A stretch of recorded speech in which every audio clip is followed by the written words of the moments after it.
Assalamualaikum warahmatullahi wabarakatuh. Salam sejahtera dan selamat pagi Ibu Dewi Febriani, SEMSI, dan selamat pagi untuk teman-teman semua. Perkenalkan, nama saya Hanifah Azriani, NIM 2204341 dari Prodi Akuntansi, mahasiswa Universitas Negeri Padang. Oke, sebelum saya akan presentasi, saya akan menjelaskan tentang materi saya. Namun sebelum itu, saya mempunyai sebuah quotes. Orang bijak menyatakan bahwa ilmu itu bukan apa yang dihafal, tapi apa yang bermanfaat untuk orang lain. Dan ketika menyampaikan sebuah bermanfaatan untuk orang lain, tentu masih didasari sebuah ilmu dan juga cara menyampaikan yang efektif.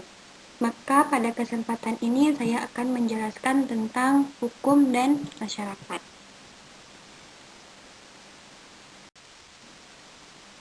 Hukum dan masyarakat. Kodratnya, manusia itu tidak bisa hidup sendiri. Harus hidup bersama dalam suatu masyarakat yang terorganisasi untuk mencapai tujuan bersama. Agar tujuan tersebut tercapai, diperlukanlah sebuah norma. Norma adalah pedoman yang dapat membentuk sebuah kebiasaan dalam masyarakat. Jika tidak ada norma, maka akan terjadi kekacauan, keributan, atau kerusuhan. Pentingnya norma di masyarakat disebabkan karena norma tersebut mempunyai fungsi, yaitu dapat menciptakan kehidupan di masyarakat menjadi aman dan tertib, bisa mencegah terjadinya benturan kepentingan di masyarakat.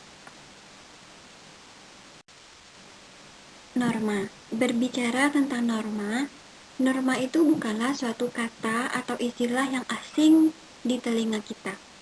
Sebagian orang atau setiap orang pasti pernah mendengarkan norma. Sebenarnya apa sih itu norma? Oke, mari kita bahas apa itu norma. Norma adalah pedoman atau petunjuk yang dapat membentuk sebuah kebiasaan dalam masyarakat. Norma juga terbagi menjadi beberapa bagian. Yang pertama adalah norma agama atau kepercayaan. Norma agama adalah aturan atau kaidah yang berfungsi sebagai petunjuk, pedoman hidup yang berasal dari Tuhan yang disampaikan melalui utusannya yang berisi perintah, larangan, dan anjuran-anjuran.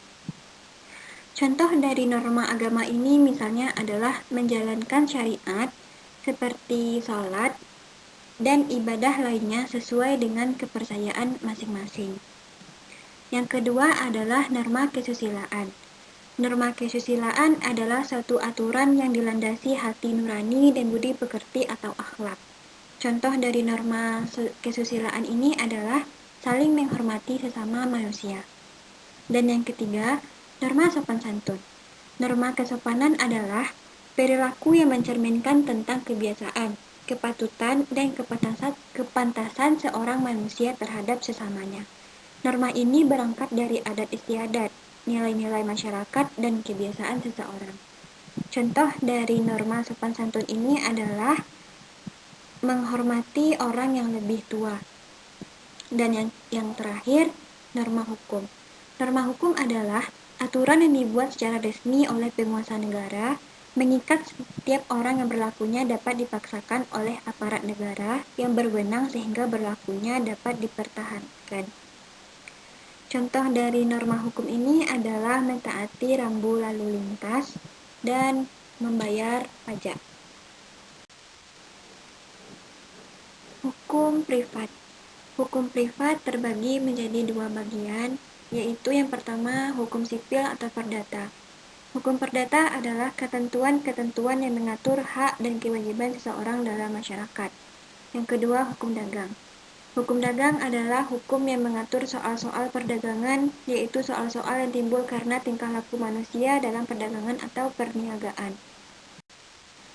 Selain hukum privat, hukum juga terdapat hukum publik. Hukum publik juga terdapat beberapa bagian. Yang pertama adalah hukum tata negara. Hukum tata negara adalah hukum atau sekumpulan peraturan yang mengatur organisasi negara, hubungan antar perlengkapan. Yang kedua adalah hukum pidana. Hukum pidana adalah hukum yang mengatur pelanggaran dan kejahatan terhadap kepentingan umum dan diancam hukuman berupa penderitaan atau siksaan. Ketiga, hukum pajak. Hukum pajak adalah sekumpulan peraturan yang mengatur hak dan kewajiban serta hubungan antara wajib pajak dan pemerintah selaku pemungut pajak. Yang keempat, hukum administrasi negara. Hukum administrasi negara adalah salah satu cabang ilmu hukum. Hukum ini mengatur cara-cara menjalankan tugas, hak, dan kewajiban dari kekuasaan alat-alat perlengkapan negara. Pengertian hukum bisnis. Hukum bisnis atau business law atau dalam bahasa Inggris Bestuurrecht dalam bahasa Belanda adalah keseluruhan dari peraturan-peraturan hukum, baik yang tertulis maupun tidak tertulis, yang mengatur hak dan kewajiban yang timbul dari perjanjian-perjanjian maupun perikatan-perikatan yang terjadi dalam praktik bisnis.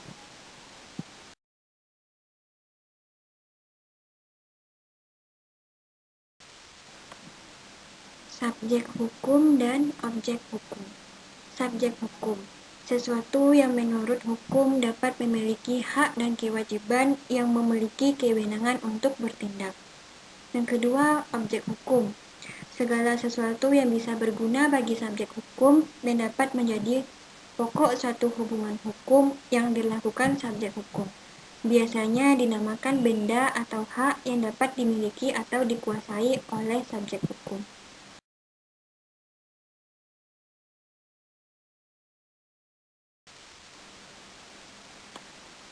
Sumber hukum. Hukum bisa berasal dari undang-undang, kebiasaan, jurisprudensi, traktat, perjanjian, dan doktrin.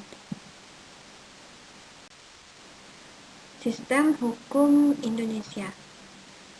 Materi hukum, aparatur hukum, pendidikan hukum, sarana dan prasarana hukum.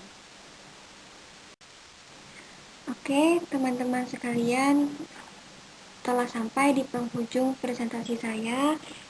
Maka terima kasih kepada Ibu Dewi Febriani SEMSI dan kepada teman-teman semua telah mendengarkan presentasi saya dari awal sampai akhir tadi.